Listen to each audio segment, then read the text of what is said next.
안녕하세요. 신앙의 깊이를 더하고 삶의 의미를 탐색하는 시간입니다. 오늘 우리는 기독교 신앙의 가장 핵심적인 질문 중 하나와 마주하게 됩니다. 우리는 믿음으로 구원을 얻는다고 고백합니다. 그런데 성경은 동시에 두렵고 떨림으로 너희 구원을 이루라고 명령합니다. 이미 받은 구원을 또다시 이루라니 이것은 무슨 뜻일까요? 이 질문은 단순히 신학적 논쟁에 그치지 않고 오늘을 살아가는 우리 모두의 삶과 직결된 문제입니다. 오늘 이 이야기가 여러분의 마음에 깊은 울림을 준다면 이 은혜를 주변의 소중한 이들과 함께 나누어 주십시오. 구독을 통해 저희의 여정에 동행해 주시는 것은 저희에게 큰 힘이 됩니다. 이제 주님께서 주시는 평안과 함께 오늘의 묵상으로 들어가 보겠습니다. 우리 기성세대에게는 매우 익숙한 질문이 있습니다. 특히 한국 교회가 뜨거운 부흥을 경험하던 시절, 우리는 서로에게 이렇게 묻곤 했습니다. 자매님, 구원의 확신이 있으십니까? 네, 있습니다. 오늘 밤 주님께서 부르셔도 천국 갈 자신이 있으십니까? 네, 물론입니다. 이 고백은 우리 신앙의 출발점으로서 매우 중요하고 소중한 경험입니다. 예수 그리스도를 믿음으로 죽음 이후의 영원한 삶을 보장받는다는 사실은 우리에게 큰 위로와 소망을 줍니다. 하지만 문제는 우리가 그 고백을 한 직후에 바로 천국으로 가지 않는다는 점입니다. 우리는 여전히 이 땅에 발을 딛고 살아가야 합니다. 죽으면 천국 가는 것은 알겠는데 살아있는 동안 이 고생은 왜 해야 하는가? 이것이 바로 오늘날 많은 한국의 성도들이 마주한 현실적인 고민이 되었습니다. 특히 우리는 코로나 팬데믹이라는 기나긴 터널을 지나오며 이 질문을 더욱 절실하게 마주하게 되었습니다. 많은 이들이 교회의 부흥기, 뜨거웠던 그 시절로 돌아가기를 간절히 기도했습니다. 물론 그것은 우리 모두의 바람이며 축복일 것입니다. 그러나 동시에 우리는 이 기간을 통해 신앙의 더 깊은 차원을 깨닫게 되었습니다. 죽어서 가는 천국뿐만 아니라 죽지 않고 살아있는 동안 어떻게 살아가는 것이 진정한 신앙인의 삶인가 하는 문제입니다. 바로 이 지점에서 성경은 우리에게 항상 복종하여 두렵고 떨림으로 너희 구원을 이루라고 말씀합니다. 이 명령은 빌립보서 2장, 예수 그리스도의 자기 비하와 십자가의 대속 사건 바로 뒤에 이어집니다. 하나님께서 예수님을 통해 온 인류에게 베푸신 놀라운 구원의 은혜를 설명한 직후 갑자기 우리에게 구원을 이루라고 요구하는 것입니다. 이것을 어떻게 받아들여야 할까요? 신자답게 살아라. 그렇지 않으면 구원을 잃을 수도 있다는 경고일까요? 아니면 이미 받은 구원은 흔들리지 않는다는 확신 속에서 이 명령을 어떻게 이해해야 할까요? 성경은 빌립보서 2장 15절에서 그 힌트를 줍니다. 이는 너희가 흠이 없고 순전하여 어그러지고 거스르는 세대 가운데서 하나님의 흠없는 자녀로 세상에서 그들 가운데 빛들로 나타내며 생명의 말씀을 밝히게 하려 함이라. 우리의 모습은 흠이 없고 순전한 자입니다. 그러나 우리가 발딛고 있는 현실은 어그러지고 거스르는 세대입니다. 하나님은 바로 그 한복판으로 우리를 보내셔서 그곳에서 빛이 되고 생명이 되라고 말씀하십니다. 즉, 구원이란 단순히 죽음 이후의 운명을 바꾸는 사건에 그치는 것이 아닙니다. 구원은 시작일 뿐이며 구원받은 자가 구원의 완성에 이르기까지 살아내는 과정 그 자체에 진정한 의미가 담겨 있다는 것을 보여줍니다. 우리는 종종 예수님의 십자가, 죽음이 가진 무게를 우리의 행위로 갚으려는 실수를 범합니다. 마치 상점에서 신발 하나를 사려는데 주인이 1억 2천만 원입니다라고 말하는 것과 같습니다. 도저히 값어치가 맞지 않는 것이죠. 우리는 그 엄청난 가치에 어울리는 사람이 되기 위해 내 삶에 무언가 대단한 보석을 박아야 한다고 생각하며 스스로를 몰아세우곤 합니다. 선교, 전도, 봉사, 헌신, 물론 이 모든 것은 귀한 일입니다. 하지만 성경이 말하는 구원의 본질은 우리의 행위에 있지 않습니다. 로마서 8장은 이렇게 선포합니다. 그러므로 이제 그리스도 예수 안에 있는 자에게는 결코 정죄함이 없나니 이는 그리스도 예수 안에 있는 생명의 성령의 법이 죄와 사망의 법에서 너를 해방하였음이라. 정죄함이 없다는 것, 즉 하나님 앞에서 다시는 벌과 저주를 받지 않는다는 이 선언 앞에서 우리는 그럼 이제 내 마음대로 살아도 되는가? 라는 질문을 떠올릴 수 있습니다. 그러나 이 관계는 법의 관계가 아닙니다. 모르는 사람 사이에서는 법이 필요하지만 부모와 자식 사이에는 법이 아닌 혈육이라는 끈끈한 관계가 존재합니다. 자식이 아무리 큰 잘못을 저질러도 부모는 자식을 끊어낼 수 없습니다. 부끄러울 수는 있어도 버릴 수는 없습니다. 하나님께서 예수 그리스도 안에서 우리와 맺으신 관계가 바로 이와 같습니다.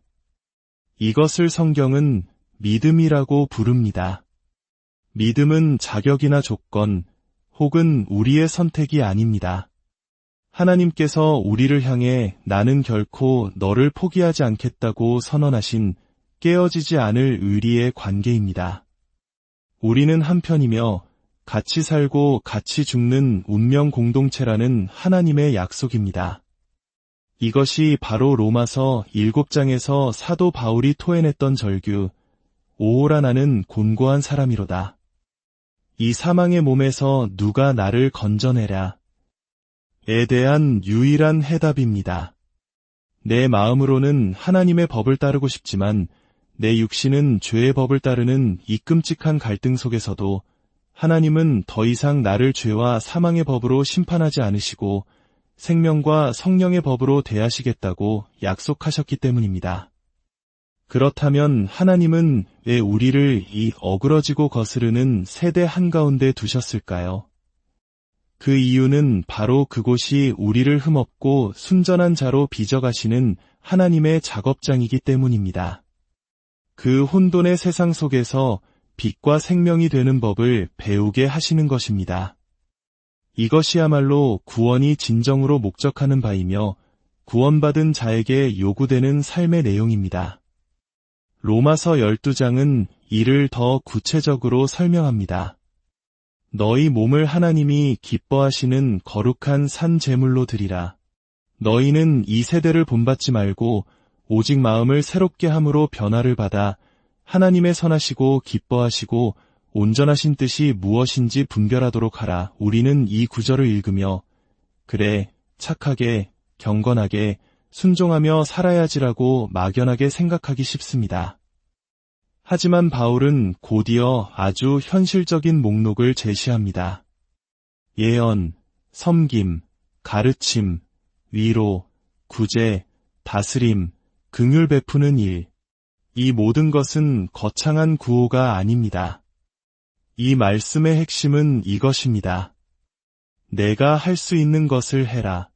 세계적인 영웅이 되려 하지 말고 내가 선 그 자리에서 내게 주어진 재능으로 신자의 역할을 감당하라. 예수님께서 들려주신 선한 사마리아인의 비유가 바로 그 의미를 명확히 보여줍니다. 어떤 율법사가 예수님을 시험하며 누가 내 이웃입니까? 라고 물었을 때 예수님은 이 비유를 말씀하셨습니다. 사마리아인은 강도 만난 자를 돕기 위해 특별한 원정길에 나선 것이 아니었습니다. 그는 자신의 길을 가던 중이었습니다. 그는 자기 길을 가다가 고통받는 이를 발견했고 자신이 할 수 있는 범위 안에서 그를 도왔습니다.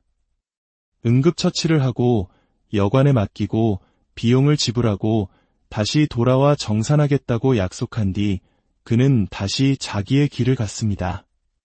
하나님은 우리에게 삶의 궤도를 벗어나는 엄청난 일을 요구하지 않으십니다. 바로 당신이 매일 만나는 사람들, 당신의 가족, 직장 동료, 친구들 사이에서 당신이 할 수 있는 일을 하라고 말씀하십니다.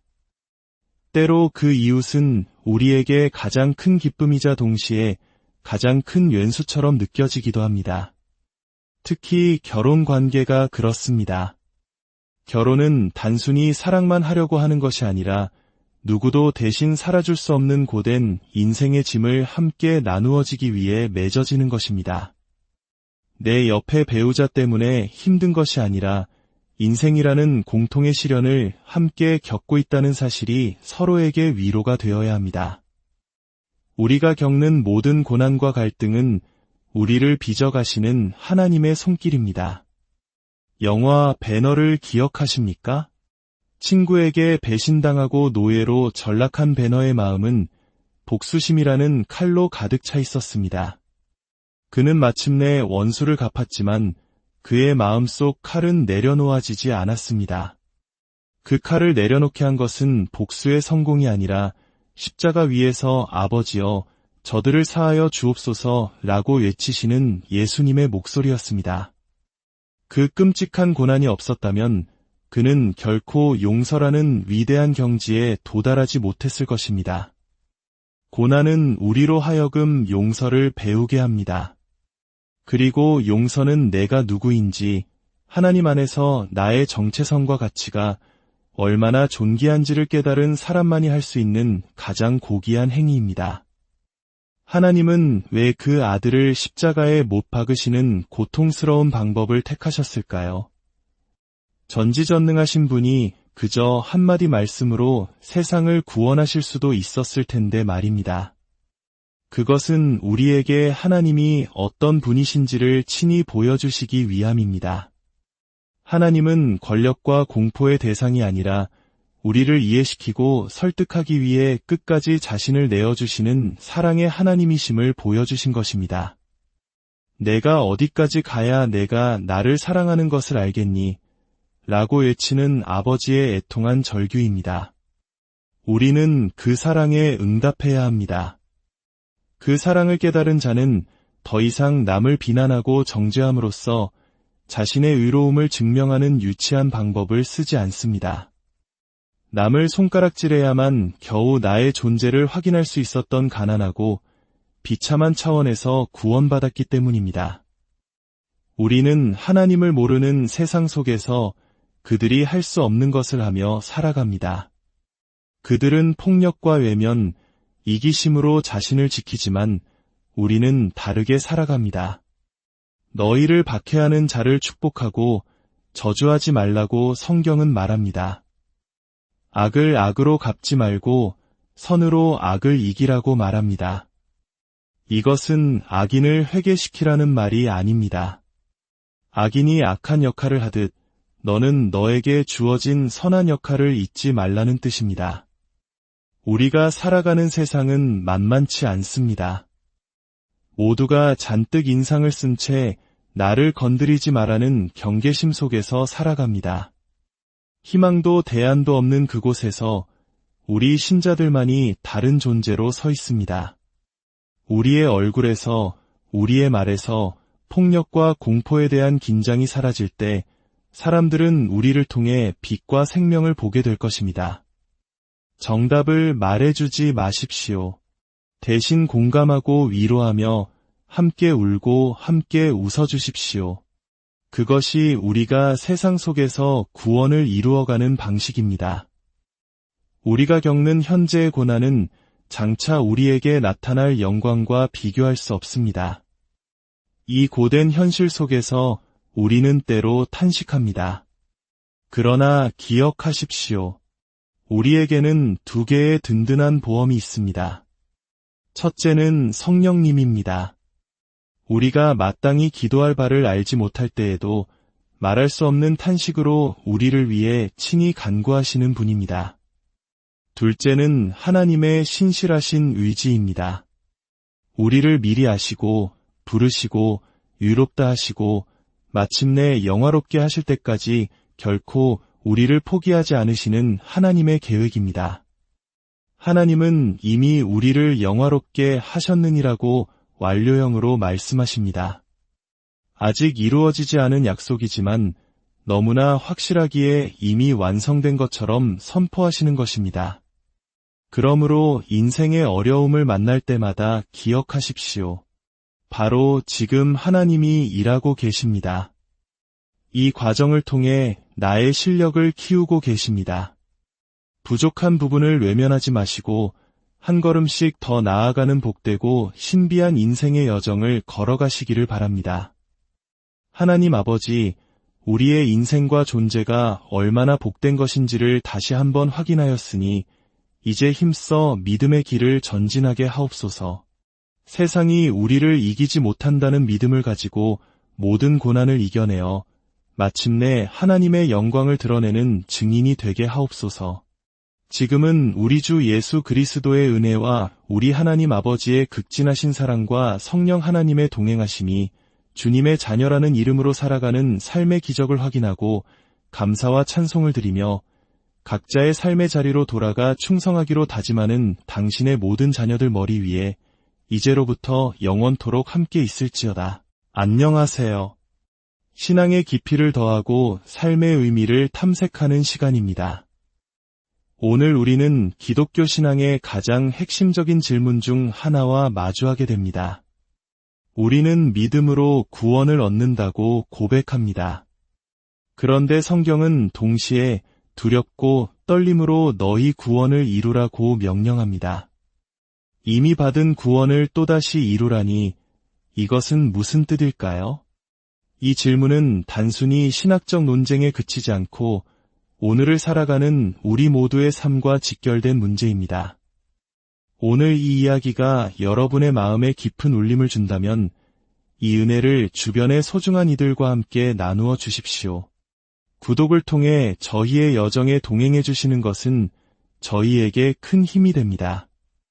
이제 주님께서 주시는 평안과 함께 오늘의 묵상으로 들어가 보겠습니다. 우리 기성세대에게는 매우 익숙한 질문이 있습니다. 특히 한국 교회가 뜨거운 부흥을 경험하던 시절 우리는 서로에게 이렇게 묻곤 했습니다. 자매님, 구원의 확신이 있으십니까? 네, 있습니다. 오늘 밤 주님께서 부르셔도 천국 갈 자신이 있으십니까? 네, 물론입니다. 이 고백은 우리 신앙의 출발점으로서 매우 중요하고 소중한 경험입니다. 예수 그리스도를 믿음으로 죽음 이후의 영원한 삶을 보장받는다는 사실은 우리에게 큰 위로와 소망을 줍니다. 하지만 문제는 우리가 그 고백을 한 직후에 바로 천국으로 가지 않는다는 점입니다. 우리는 여전히 이 땅에 발을 딛고 살아가야 합니다. 죽으면 천국 가는 것은 알겠는데 살아있는 동안 이 고생은 왜 해야 하는가? 이것이 바로 오늘날 많은 한국의 성도들이 마주한 현실적인 고민이 되었습니다. 특히 우리는 코로나 팬데믹이라는 기나긴 터널을 지나오며 이 질문을 더욱 절실하게 마주하게 되었습니다. 많은 이들이 교회의 부흥기, 뜨거웠던 그 시절로 돌아가기를 간절히 기도했습니다. 물론 그것은 우리 모두의 바람이며 축복일 것입니다. 그러나 동시에 우리는 이 기간을 통해 신앙의 더 깊은 차원을 깨닫게 되었습니다. 죽어서 가는 천국뿐만 아니라 죽지 않고 살아있는 동안 어떻게 살아가는 것이 진정한 신앙인의 삶인가 하는 문제입니다. 바로 이 지점에서 성경은 우리에게 항상 복종하여 두렵고 떨림으로 너희 구원을 이루라고 말씀합니다. 이 명령은 빌립보서 2장 예수 그리스도의 자기 비하와 십자가의 대속 사건 바로 뒤에 이어집니다. 하나님께서 예수님을 통해 온 인류에게 베푸신 놀라운 구원의 은혜를 설명한 직후 갑자기 우리에게 구원을 이루라고 요구하는 것입니다. 이것을 어떻게 받아들여야 할까요? 신자답게 살아라. 그렇지 않으면 구원을 잃을 수도 있다는 경고일까요? 아니면 이미 받은 구원은 흔들리지 않는다는 확신 속에서 이 명령을 어떻게 이해해야 할까요? 성경은 빌립보서 2장 15절에서 그 힌트를 줍니다. 이는 너희가 흠이 없고 순전하여 어그러지고 거스르는 세대 가운데서 하나님의 흠없는 자녀로 세상에서 그들 가운데 빛들로 나타내며 생명의 말씀을 밝히게 하려 함이라. 우리의 모습은 흠이 없고 순전한 자입니다. 그러나 우리가 발딛고 있는 현실은 어그러지고 거스르는 세대입니다. 하나님은 바로 그 한복판으로 우리를 보내셔서 그곳에서 빛이 되고 생명이 되라고 말씀하십니다. 즉, 구원이란 단순히 죽음 이후의 운명을 바꾸는 사건에 그치는 것이 아닙니다. 구원은 시작일 뿐이며 구원받은 자가 구원의 완성에 이르기까지 살아내는 과정 그 자체에 진정한 의미가 담겨 있다는 것을 보여줍니다. 우리는 종종 예수님의 십자가, 죽음이 가진 무게를 우리의 행위로 갚으려는 실수를 범합니다. 마치 상점에서 신발 하나를 사려는데 주인이 1억 2천만 원입니다라고 말하는 것과 같습니다. 도저히 값어치가 맞지 않는 것이죠. 우리는 그 엄청난 가치에 어울리는 사람이 되기 위해 내 삶에 무언가 대단한 보석을 박아야 한다고 생각하며 스스로를 몰아세우곤 합니다. 선교, 전도, 봉사, 헌신, 물론 이 모든 것은 귀한 일입니다. 하지만 성경이 말하는 구원의 본질은 우리의 행위에 있지 않습니다. 로마서 8장은 이렇게 선포합니다. 그러므로 이제 그리스도 예수 안에 있는 자에게는 결코 정죄함이 없나니 이는 그리스도 예수 안에 있는 생명의 성령의 법이 죄와 사망의 법에서 너를 해방하였음이라. 정죄함이 없다는 것, 즉 하나님 앞에서 다시는 벌과 저주를 받지 않는다는 이 선언 앞에서 우리는 그럼 이제 내 마음대로 살아도 되는가? 라는 질문을 떠올릴 수 있습니다. 그러나 이 관계는 법의 관계가 아닙니다. 모르는 사람 사이에서는 법이 필요하지만 부모와 자식 사이에는 법이 아닌 혈육이라는 끈끈한 관계가 존재합니다. 자식이 아무리 큰 잘못을 저질러도 부모는 자식을 끊어낼 수 없습니다. 부끄러울 수는 있어도 버릴 수는 없습니다. 하나님께서 예수 그리스도 안에서 우리와 맺으신 관계가 바로 이와 같습니다. 이것을 성경은 믿음이라고 부릅니다. 믿음은 자격이나 조건 혹은 우리의 선택이 아닙니다. 하나님께서 우리를 향해 나는 결코 너를 포기하지 않겠다고 선언하신 깨어지지 않을 의리의 관계입니다. 우리는 한편이며 같이 살고 같이 죽는 운명 공동체라는 하나님의 약속입니다. 이것이 바로 로마서 7장에서 사도 바울이 토해냈던 절규, 오호라 나는 곤고한 사람이로다. 이 사망의 몸에서 누가 나를 건져내랴. 에 대한 유일한 해답입니다. 내 마음으로는 하나님의 법을 따르고 싶지만 내 육신은 죄의 법을 따르는 이 끔찍한 갈등 속에서도 하나님은 더 이상 나를 죄와 사망의 법으로 심판하지 않으시고 생명과 성령의 법으로 대하시겠다고 약속하셨기 때문입니다. 그렇다면 하나님은 왜 우리를 이 어그러지고 거스르는 세대 한가운데 두셨을까요? 그 이유는 바로 그곳이 우리를 흠없고 순전한 자로 빚어가시는 하나님의 작업장이기 때문입니다. 그 혼돈의 세상 속에서 빛과 생명이 되는 법을 배우게 하시는 것입니다. 이것이야말로 구원이 진정으로 목적하는 바이며 구원받은 자에게 요구되는 삶의 내용입니다. 로마서 12장은 이를 더 구체적으로 설명합니다. 너희 몸을 하나님이 기뻐하시는 거룩한 산 제물로 드리라. 너희는 이 세대를 본받지 말고 오직 마음을 새롭게 함으로 변화를 받아 하나님의 선하시고 기뻐하시고 온전하신 뜻이 무엇인지 분별하도록 하라. 우리는 이 구절을 읽으며 그래, 착하게, 경건하게, 순종하며 살아야지라고 막연하게 생각하기 쉽습니다. 하지만 바울은 곧이어 아주 현실적인 목록을 제시합니다. 예언, 섬김, 가르침, 위로, 구제, 다스림, 긍휼 베푸는 일. 이 모든 것은 거창한 구호가 아닙니다. 이 말씀의 핵심은 이것입니다. 내가 할 수 있는 것을 해라. 세계적인 영웅이 되려 하지 말고 내가 선 그 자리에서 내게 주어진 재능으로 신자의 역할을 감당하라. 예수님께서 들려주신 선한 사마리아인의 비유가 바로 그 의미를 명확히 보여줍니다. 어떤 율법사가 예수님을 시험하며 누가 내 이웃입니까? 라고 물었을 때 예수님은 이 비유를 말씀하셨습니다. 사마리아인은 강도 만난 자를 돕기 위해 특별한 원정길에 나선 것이 아니었습니다. 그는 자신의 길을 가던 중이었습니다.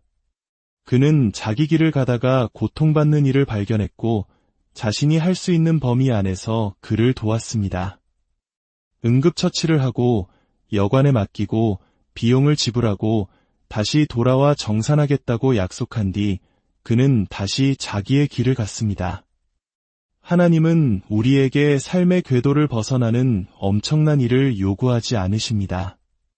바로 당신이 매일 만나는 사람들, 당신의 가족, 직장 동료, 친구들 사이에서 당신이 할 수 있는 일을 하라고 말씀하십니다. 때로 그 이웃은 우리에게 가장 큰 기쁨이자 동시에 가장 큰 왼수처럼 느껴지기도 합니다. 특히 결혼 관계가 그렇습니다. 결혼은 단순히 사랑만 하려고 하는 것이 아니라 누구도 대신 살아줄 수 없는 고된 인생의 짐을 함께 나누어지기 위해 맺어지는 것입니다. 내 옆의 배우자 때문에 힘든 것이 아니라 인생이라는 공통의 시련을 함께 겪고 있다는 사실이 서로에게 위로가 되어야 합니다. 우리가 겪는 모든 고난과 갈등은 우리를 빚어가시는 하나님의 손길입니다. 영화 배너를 기억하십니까? 친구에게 배신당하고 노예로 전락한 배너의 마음은 복수심이라는 칼로 가득 차 있었습니다. 그는 마침내 원수를 갚았지만 그의 마음속 칼은 내려놓아지지 않았습니다. 그 칼을 내려놓게 한 것은 복수의 성공이 아니라 십자가 위에서 아버지여 저들을 사하여 주옵소서라고 외치시는 예수님의 목소리였습니다. 그 끔찍한 고난이 없었다면 그는 결코 용서라는 위대한 경지에 도달하지 못했을 것입니다. 고난은 우리로 하여금 용서를 배우게 합니다. 그리고 용서는 내가 누구인지, 하나님 안에서 나의 정체성과 가치가 얼마나 존귀한지를 깨달은 사람만이 할 수 있는 가장 고귀한 행위입니다. 하나님은 왜 그 아들을 십자가에 못 박으시는 고통스러운 방법을 택하셨을까요? 전지전능하신 분이 그저 한마디 말씀으로 세상을 구원하실 수도 있었을 텐데 말입니다. 그것은 우리에게 하나님이 어떤 분이신지를 친히 보여주시기 위함입니다. 하나님은 권력과 공포의 대상이 아니라 우리를 이해시키고 설득하기 위해 끝까지 자신을 내어주시는 사랑의 하나님이심을 보여주신 것입니다. 내가 어디까지 가야 내가 나를 사랑하는 것을 알겠니? 라고 외치는 아버지의 애통한 절규입니다. 우리는 그 사랑에 응답해야 합니다. 그 사랑을 깨달은 자는 더 이상 남을 비난하고 정죄함으로써 자신의 의로움을 증명하는 유치한 방법을 쓰지 않습니다.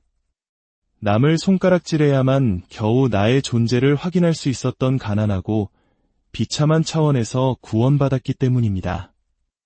우리는 하나님을 모르는 세상 속에서 그들이 할 수 없는 것을 하며 살아갑니다. 그들은 폭력과 외면, 이기심으로 자신을 지키지만 우리는 다르게 살아갑니다. 너희를 박해하는 자를 축복하고 저주하지 말라고 성경은 말합니다. 악을 악으로 갚지 말고 선으로 악을 이기라고 말합니다. 이것은 악인을 회개시키라는 말이 아닙니다. 악인이 악한 역할을 하듯 너는 너에게 주어진 선한 역할을 잊지 말라는 뜻입니다. 우리가 살아가는 세상은 만만치 않습니다. 모두가 잔뜩 인상을 쓴 채 나를 건드리지 말라는 경계심 속에서 살아갑니다. 희망도 대안도 없는 그곳에서 우리 신자들만이 다른 존재로 서 있습니다. 우리의 얼굴에서, 우리의 말에서 폭력과 공포에 대한 긴장이 사라질 때 사람들은 우리를 통해 빛과 생명을 보게 될 것입니다. 정답을 말해주지 마십시오. 대신 공감하고 위로하며 함께 울고 함께 웃어주십시오. 그것이 우리가 세상 속에서 구원을 이루어가는 방식입니다. 우리가 겪는 현재의 고난은 장차 우리에게 나타날 영광과 비교할 수 없습니다. 이 고된 현실 속에서 우리는 때로 탄식합니다. 그러나 기억하십시오. 우리에게는 두 개의 든든한 보험이 있습니다. 첫째는 성령님입니다. 우리가 마땅히 기도할 바를 알지 못할 때에도 말할 수 없는 탄식으로 우리를 위해 친히 간구하시는 분입니다. 둘째는 하나님의 신실하신 의지입니다. 우리를 미리 아시고 부르시고 유롭다 하시고 마침내 영화롭게 하실 때까지 결코 우리를 포기하지 않으시는 하나님의 계획입니다. 하나님은 이미 우리를 영화롭게 하셨느니라고 완료형으로 말씀하십니다. 아직 이루어지지 않은 약속이지만 너무나 확실하기에 이미 완성된 것처럼 선포하시는 것입니다. 그러므로 인생의 어려움을 만날 때마다 기억하십시오. 바로 지금 하나님이 일하고 계십니다. 이 과정을 통해 나의 실력을 키우고 계십니다. 부족한 부분을 외면하지 마시고 한 걸음씩 더 나아가는 복되고 신비한 인생의 여정을 걸어가시기를 바랍니다.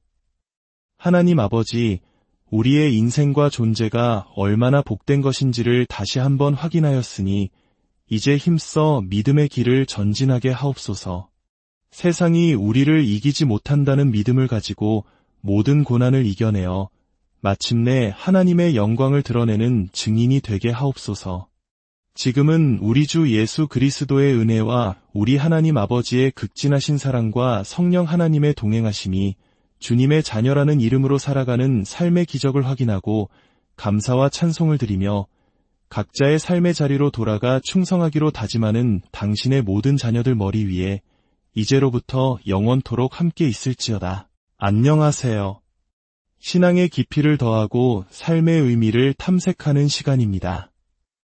오늘 우리는 기독교 신앙의 가장 핵심적인 질문 중 하나와 마주하게 됩니다.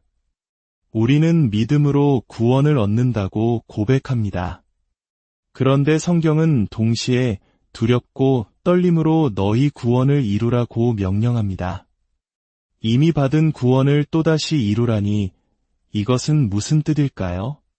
이 질문은 단순히 신학적 논쟁에 그치지 않고 오늘을 살아가는 우리 모두의 삶과 직결된 문제입니다. 오늘 이 이야기가 여러분의 마음에 깊은 울림을 준다면 이 은혜를 주변의 소중한 이들과 함께 나누어 주십시오. 구독을 통해 저희의 여정에 동행해 주시는 것은 저희에게 큰 힘이 됩니다. 이제 주님께서 주시는 평안과 함께 오늘의 묵상으로 들어가 보겠습니다. 우리 기성세대에게는 매우 익숙한 질문이 있습니다. 특히 한국 교회가 뜨거운 부흥을 경험하던 시절 우리는 서로에게 이렇게 묻곤 했습니다. 자매님, 구원의 확신이 있으십니까? 네, 있습니다. 오늘 밤 주님께서 부르셔도 천국 갈 자신이 있으십니까? 네, 물론입니다. 이 고백은 우리 신앙의 출발점으로서 매우 중요하고 소중한 경험입니다. 예수 그리스도를 믿음으로 죽음 이후의 영원한 삶을 보장받는다는 사실은 우리에게 큰 위로와 소망을 줍니다. 하지만 문제는 우리가 그 고백을 한 직후에 바로 천국으로 가지 않는다는 점입니다. 우리는 여전히 이 땅에 발을 딛고 살아가야 합니다. 죽으면 천국 가는 것은 알겠는데 살아있는 동안 이 고생은 왜 해야 하는가? 이것이 바로 오늘날 많은 한국의 성도들이 마주한 현실적인 고민이 되었습니다. 특히 우리는 코로나 팬데믹이라는 기나긴 터널을 지나오며 이 질문을 더욱 절실하게 마주하게 되었습니다. 많은 이들이 교회의 부흥기, 뜨거웠던 그 시절로 돌아가기를 간절히 기도했습니다. 물론 그것은 우리 모두의 바람이며 축복일 것입니다. 그러나 동시에 우리는 이 기간을 통해 신앙의 더 깊은 차원을 깨닫게 되었습니다. 죽어서 가는 천국뿐만 아니라 죽지 않고 살아있는 동안 어떻게 살아가는 것이 진정한 신앙인의 삶인가 하는 문제입니다. 바로 이 지점에서 성경은 우리에게 항상 복종하여 두렵고 떨림으로 너희 구원을 이루라고 말씀합니다. 이 명령은 빌립보서 2장, 예수 그리스도의 자기 비하와 십자가의 대속 사건 바로 뒤에 이어집니다. 하나님께서 예수님을 통해 온 인류에게 베푸신 놀라운 구원의 은혜를 설명한 직후 갑자기 우리에게 구원을 이루라고 요구하는 것입니다. 이것을 어떻게 받아들여야 할까요? 신자답게 살아라. 그렇지 않으면 구원을 잃을 수도 있다는 경고일까요? 아니면 이미 받은 구원은 흔들리지 않는다는 확신 속에서 이 명령을 어떻게 이해해야 할까요? 성경은 빌립보서 2장 15절에서 그 힌트를 줍니다. 이는 너희가 흠이 없고 순전하여 어그러지고 거스르는 세대 가운데서 하나님의 흠없는 자녀로 세상에서 그들 가운데 빛들로 나타내며 생명의 말씀을 밝히게 하려 함이라. 우리의 모습은 흠이 없고 순전한 자입니다. 그러나 우리가 발딛고 있는 현실은 어그러지고 거스르는 세대입니다. 하나님은 바로 그 한복판으로 우리를 보내셔서 그곳에서 빛이 되고 생명이 되라고 말씀하십니다. 즉, 구원이란 단순히 죽음 이후의 운명을 바꾸는 사건에 그치는 것이 아닙니다. 구원은 시작일 뿐이며 구원받은 자가 구원의 완성에 이르기까지 살아내는 과정 그 자체에 진정한 의미가 담겨 있다는 것을 보여줍니다. 우리는 종종 예수님의 십자가, 죽음이 가진 무게를 우리의 행위로 갚으려는 실수를 범합니다. 마치 상점에서 신발 하나를 사려는데 주인이 1억 2천만 원입니다라고 말하는 것과 같습니다. 도저히 값어치가 맞지 않는 것이죠. 우리는 그 엄청난 가치에 어울리는 사람이 되기 위해 내 삶에 무언가 대단한 보석을 박아야 한다고 생각하며 스스로를 몰아세우곤 합니다. 선교, 전도, 봉사, 헌신, 물론 이 모든 것은 귀한 일입니다. 하지만 성경이 말하는 구원의 본질은 우리의 행위에 있지 않습니다. 로마서 8장은 이렇게 선포합니다. 그러므로 이제 그리스도 예수 안에 있는 자에게는 결코 정죄함이 없나니 이는 그리스도 예수 안에 있는 생명의 성령의 법이 죄와 사망의 법에서 너를 해방하였음이라. 정죄함이 없다는 것, 즉 하나님 앞에서 다시는 벌과 저주를 받지 않는다는 이 선언 앞에서 우리는 그럼 이제 내 마음대로 살아도 되는가? 라는 질문을 떠올릴 수 있습니다. 그러나 이 관계는 법의 관계가 아닙니다. 모르는 사람 사이에서는 법이 필요하지만 부모와 자식 사이에는 법이 아닌 혈육이라는 끈끈한 관계가 존재합니다. 자식이 아무리 큰 잘못을 저질러도 부모는 자식을 끊어낼 수 없습니다. 부끄러울 수는 있어도 버릴 수는 없습니다. 하나님께서 예수 그리스도 안에서 우리와 맺으신 관계가 바로 이와 같습니다. 이것을 성경은 믿음이라고 부릅니다. 믿음은 자격이나 조건 혹은 우리의 선택이 아닙니다. 하나님께서 우리를 향해 나는 결코 너를 포기하지 않겠다고 선언하신 깨어지지 않을 의리의 관계입니다. 우리는 한편이며 같이 살고 같이 죽는 운명 공동체라는 하나님의 약속입니다. 이것이 바로 로마서 7장에서 사도 바울이 토해냈던 절규, 오호라 나는 곤고한 사람이로다.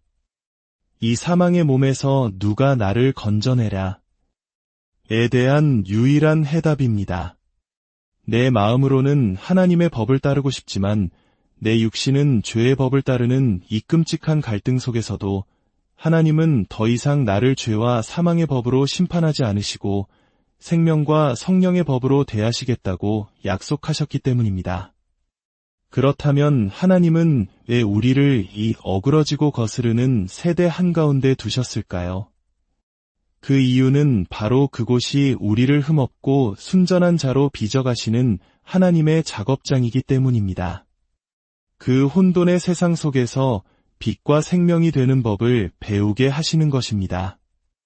이것이야말로 구원이 진정으로 목적하는 바이며 구원받은 자에게 요구되는 삶의 내용입니다.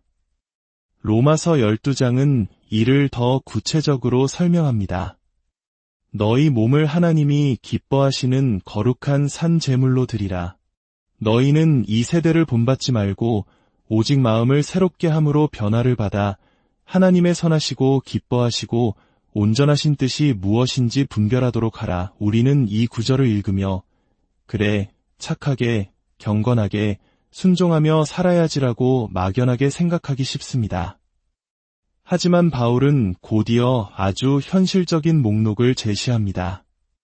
예언, 섬김, 가르침, 위로, 구제, 다스림, 긍휼 베푸는 일. 이 모든 것은 거창한 구호가 아닙니다. 이 말씀의 핵심은 이것입니다. 내가 할 수 있는 것을 해라. 세계적인 영웅이 되려 하지 말고 내가 선 그 자리에서 내게 주어진 재능으로 신자의 역할을 감당하라. 예수님께서 들려주신 선한 사마리아인의 비유가 바로 그 의미를 명확히 보여줍니다. 어떤 율법사가 예수님을 시험하며 누가 내 이웃입니까? 라고 물었을 때 예수님은 이 비유를 말씀하셨습니다. 사마리아인은 강도 만난 자를 돕기 위해 특별한 원정길에 나선 것이 아니었습니다. 그는 자신의 길을 가던 중이었습니다. 그는 자기 길을 가다가 고통받는 이를 발견했고 자신이 할 수 있는 범위 안에서 그를 도왔습니다. 응급처치를 하고 여관에 맡기고 비용을 지불하고 다시 돌아와 정산하겠다고 약속한 뒤 그는 다시 자기의 길을 갔습니다. 하나님은 우리에게 삶의 궤도를 벗어나는 엄청난 일을 요구하지 않으십니다. 바로 당신이 매일 만나는 사람들, 당신의 가족, 직장 동료, 친구들 사이에서 당신이 할 수 있는 일을 하라고 말씀하십니다. 때로 그 이웃은 우리에게 가장 큰 기쁨이자 동시에 가장 큰 왼수처럼 느껴지기도 합니다. 특히 결혼 관계가 그렇습니다. 결혼은 단순히 사랑만 하려고 하는 것이 아니라 누구도 대신 살아줄 수 없는 고된 인생의 짐을 함께 나누어지기 위해 맺어지는 것입니다. 내 옆의 배우자 때문에 힘든 것이 아니라 인생이라는 공통의 시련을 함께 겪고 있다는 사실이 서로에게 위로가 되어야 합니다. 우리가 겪는 모든 고난과 갈등은 우리를 빚어가시는 하나님의 손길입니다. 영화 배너를 기억하십니까? 친구에게 배신당하고 노예로 전락한 배너의 마음은 복수심이라는 칼로 가득 차 있었습니다. 그는 마침내 원수를 갚았지만 그의 마음속 칼은 내려놓아지지 않았습니다. 그 칼을 내려놓게 한 것은 복수의 성공이 아니라 십자가 위에서 아버지여 저들을 사하여 주옵소서라고 외치시는 예수님의 목소리였습니다. 그 끔찍한 고난이 없었다면 그는 결코 용서라는 위대한 경지에 도달하지 못했을 것입니다. 고난은 우리로 하여금 용서를 배우게 합니다. 그리고 용서는 내가 누구인지, 하나님 안에서 나의 정체성과 가치가 얼마나 존귀한지를 깨달은 사람만이 할 수 있는 가장 고귀한 행위입니다. 하나님은 왜 그 아들을 십자가에 못 박으시는 고통스러운 방법을 택하셨을까요? 전지전능하신 분이 그저 한마디 말씀으로 세상을 구원하실 수도 있었을 텐데 말입니다. 그것은 우리에게 하나님이 어떤 분이신지를 친히 보여주시기 위함입니다. 하나님은 권력과 공포의 대상이 아니라 우리를 이해시키고 설득하기 위해 끝까지 자신을 내어주시는 사랑의 하나님이심을 보여주신 것입니다. 내가 어디까지 가야 내가 나를 사랑하는 것을 알겠니? 라고 외치는 아버지의 애통한 절규입니다. 우리는 그 사랑에 응답해야 합니다. 그 사랑을 깨달은 자는 더 이상 남을 비난하고 정죄함으로써 자신의 의로움을 증명하는 유치한 방법을 쓰지 않습니다. 남을 손가락질해야만 겨우 나의 존재를 확인할 수 있었던 가난하고 비참한 차원에서 구원받았기 때문입니다. 우리는 하나님을 모르는 세상 속에서 그들이 할 수 없는 것을 하며 살아갑니다. 그들은 폭력과 외면, 이기심으로 자신을 지키지만 우리는 다르게 살아갑니다. 너희를 박해하는 자를 축복하고 저주하지 말라고 성경은 말합니다. 악을 악으로 갚지 말고 선으로 악을 이기라고 말합니다. 이것은 악인을 회개시키라는 말이 아닙니다. 악인이 악한 역할을 하듯 너는 너에게 주어진 선한 역할을 잊지 말라는 뜻입니다. 우리가 살아가는 세상은 만만치 않습니다. 모두가 잔뜩 인상을 쓴 채 나를 건드리지 마라는 경계심 속에서 살아갑니다. 희망도 대안도 없는 그곳에서 우리 신자들만이 다른 존재로 서 있습니다.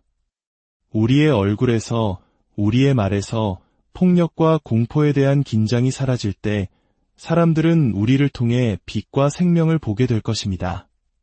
정답을 말해주지 마십시오. 대신 공감하고 위로하며 함께 울고 함께 웃어주십시오. 그것이 우리가 세상 속에서 구원을 이루어가는 방식입니다. 우리가 겪는 현재의 고난은 장차 우리에게 나타날 영광과 비교할 수 없습니다. 이 고된 현실 속에서 우리는 때로 탄식합니다. 그러나 기억하십시오. 우리에게는 두 개의 든든한 보험이 있습니다. 첫째는 성령님입니다. 우리가 마땅히 기도할 바를 알지 못할 때에도 말할 수 없는 탄식으로 우리를 위해 친히 간구하시는 분입니다. 둘째는 하나님의 신실하신 의지입니다. 우리를 미리 아시고 부르시고 유롭다 하시고 마침내 영화롭게 하실 때까지 결코 우리를 포기하지 않으시는 하나님의 계획입니다. 하나님은 이미 우리를 영화롭게 하셨느니라고 완료형으로 말씀하십니다. 아직 이루어지지 않은 약속이지만 너무나 확실하기에 이미 완성된 것처럼 선포하시는 것입니다. 그러므로 인생의 어려움을 만날 때마다 기억하십시오. 바로 지금 하나님이 일하고 계십니다. 이 과정을 통해 나의 실력을 키우고 계십니다. 부족한 부분을 외면하지 마시고 한 걸음씩 더 나아가는 복되고 신비한 인생의 여정을 걸어가시기를 바랍니다. 하나님 아버지, 우리의 인생과 존재가 얼마나 복된 것인지를 다시 한번 확인하였으니 이제 힘써 믿음의 길을 전진하게 하옵소서. 세상이 우리를 이기지 못한다는 믿음을 가지고 모든 고난을 이겨내어 마침내 하나님의 영광을 드러내는 증인이 되게 하옵소서. 지금은 우리 주 예수 그리스도의 은혜와 우리 하나님 아버지의 극진하신 사랑과 성령 하나님의 동행하심이 주님의 자녀라는 이름으로 살아가는 삶의 기적을 확인하고 감사와 찬송을 드리며 각자의 삶의 자리로 돌아가 충성하기로 다짐하는 당신의 모든 자녀들 머리 위에 이제로부터 영원토록 함께 있을지어다. 안녕하세요. 신앙의 깊이를 더하고 삶의 의미를 탐색하는 시간입니다. 오늘 우리는 기독교 신앙의 가장 핵심적인 질문 중 하나와 마주하게 됩니다. 우리는 믿음으로 구원을 얻는다고 고백합니다. 그런데 성경은 동시에 두렵고 떨림으로 너희 구원을 이루라고 명령합니다. 이미 받은 구원을 또다시 이루라니 이것은 무슨 뜻일까요? 이 질문은 단순히 신학적 논쟁에 그치지 않고 오늘을 살아가는 우리 모두의 삶과 직결된 문제입니다. 오늘 이 이야기가 여러분의 마음에 깊은 울림을 준다면 이 은혜를 주변의 소중한 이들과 함께 나누어 주십시오. 구독을 통해 저희의 여정에 동행해 주시는 것은 저희에게 큰 힘이 됩니다. 이제 주님께서 주시는 평안과 함께 오늘의 묵상으로 들어가 보겠습니다. 우리 기성세대에게는 매우 익숙한 질문이 있습니다. 특히 한국 교회가 뜨거운 부흥을 경험하던 시절 우리는 서로에게 이렇게 묻곤 했습니다. 자매님, 구원의 확신이 있으십니까? 네, 있습니다. 오늘 밤 주님께서 부르셔도 천국 갈 자신이 있으십니까? 네, 물론입니다. 이 고백은 우리 신앙의 출발점으로서 매우 중요하고 소중한 경험입니다. 예수 그리스도를 믿음으로 죽음 이후의 영원한 삶을 보장받는다는 사실은 우리에게 큰 위로와 소망을 줍니다. 하지만 문제는 우리가 그 고백을 한 직후에 바로 천국으로 가지 않는다는 점입니다. 우리는 여전히 이 땅에 발을 딛고 살아가야 합니다. 죽으면 천국 가는 것은 알겠는데 살아있는 동안 이 고생은 왜 해야 하는가? 이것이 바로 오늘날 많은 한국의 성도들이 마주한 현실적인 고민이 되었습니다. 특히 우리는 코로나 팬데믹이라는 기나긴 터널을 지나오며 이 질문을 더욱 절실하게 마주하게 되었습니다. 많은 이들이 교회의 부흥기, 뜨거웠던 그 시절로 돌아가기를 간절히 기도했습니다. 물론 그것은 우리 모두의 바람이며 축복일 것입니다. 그러나 동시에 우리는 이 기간을 통해 신앙의 더 깊은 차원을 깨닫게 되었습니다. 죽어서 가는 천국뿐만 아니라 죽지 않고 살아있는 동안 어떻게 살아가는 것이 진정한 신앙인의 삶인가 하는 문제입니다. 바로 이 지점에서 성경은 우리에게 항상 복종하여 두렵고 떨림으로 너희 구원을 이루라고 말씀합니다. 이 명령은 빌립보서 2장, 예수 그리스도의 자기 비하와 십자가의 대속 사건 바로 뒤에 이어집니다. 하나님께서 예수님을 통해 온 인류에게 베푸신 놀라운 구원의 은혜를 설명한 직후 갑자기 우리에게 구원을 이루라고 요구하는 것입니다. 이것을 어떻게 받아들여야 할까요? 신자답게 살아라. 그렇지 않으면 구원을 잃을 수도 있다는 경고일까요? 아니면 이미 받은 구원은 흔들리지 않는다는 확신 속에서 이 명령을 어떻게 이해해야 할까요? 성경은 빌립보서 2장 15절에서 그 힌트를 줍니다. 이는 너희가 흠이 없고 순전하여 어그러지고 거스르는 세대 가운데서 하나님의 흠없는 자녀로 세상에서 그들 가운데 빛들로 나타내며 생명의 말씀을 밝히게 하려 함이라. 우리의 모습은 흠이 없고 순전한 자입니다. 그러나 우리가 발딛고 있는 현실은 어그러지고 거스르는 세대입니다. 하나님은 바로 그 한복판으로 우리를 보내셔서 그곳에서 빛이 되고 생명이 되라고 말씀하십니다. 즉, 구원이란 단순히 죽음 이후의 운명을 바꾸는 사건에 그치는 것이 아닙니다. 구원은 시작일 뿐이며 구원받은 자가 구원의 완성에 이르기까지 살아내는 과정 그 자체에 진정한 의미가 담겨 있다는 것을 보여줍니다. 우리는 종종 예수님의 십자가, 죽음이 가진 무게를 우리의 행위로 갚으려는 실수를 범합니다. 마치 상점에서 신발 하나를 사려는데 주인이 1억 2천만 원입니다라고 말하는 것과 같습니다. 도저히 값어치가 맞지 않는 것이죠. 우리는 그 엄청난 가치에 어울리는 사람이 되기 위해 내 삶에 무언가 대단한 보석을 박아야 한다고 생각하며 스스로를 몰아세우곤 합니다. 선교, 전도, 봉사, 헌신, 물론 이 모든 것은 귀한 일입니다. 하지만 성경이 말하는 구원의 본질은 우리의 행위에 있지 않습니다. 로마서 8장은 이렇게 선포합니다. 그러므로 이제 그리스도 예수 안에 있는 자에게는 결코 정죄함이 없나니 이는 그리스도 예수 안에 있는 생명의 성령의 법이 죄와 사망의 법에서 너를 해방하였음이라. 정죄함이 없다는 것, 즉 하나님 앞에서 다시는 벌과 저주를 받지 않는다는 이 선언 앞에서 우리는 그럼 이제 내 마음대로 살아도 되는가? 라는 질문을 떠올릴 수 있습니다. 그러나 이 관계는 법의 관계가 아닙니다. 모르는 사람 사이에서는 법이 필요하지만 부모와 자식 사이에는 법이 아닌 혈육이라는 끈끈한 관계가 존재합니다. 자식이 아무리 큰 잘못을 저질러도 부모는 자식을 끊어낼 수 없습니다. 부끄러울 수는 있어도 버릴 수는 없습니다. 하나님께서 예수 그리스도 안에서 우리와 맺으신 관계가 바로 이와 같습니다. 이것을 성경은 믿음이라고 부릅니다. 믿음은 자격이나 조건 혹은 우리의 선택이 아닙니다. 하나님께서 우리를 향해 나는 결코 너를 포기하지 않겠다고 선언하신 깨어지지 않을 의리의 관계입니다. 우리는 한편이며 같이 살고 같이 죽는 운명 공동체라는 하나님의 약속입니다. 이것이 바로 로마서 7장에서 사도 바울이 토해냈던 절규, 오호라 나는 곤고한 사람이로다. 이 사망의 몸에서 누가 나를 건져내랴. 에 대한 유일한 해답입니다. 내 마음으로는 하나님의 법을 따르고 싶지만 내 육신은 죄의 법을 따르는 이 끔찍한 갈등 속에서도 하나님은 더 이상 나를 죄와 사망의 법으로 심판하지 않으시고 생명과 성령의 법으로 대하시겠다고 약속하셨기 때문입니다. 그렇다면 하나님은 왜 우리를 이 어그러지고 거스르는 세대 한가운데 두셨을까요? 그 이유는 바로 그곳이 우리를 흠없고 순전한 자로 빚어가시는 하나님의 작업장이기 때문입니다.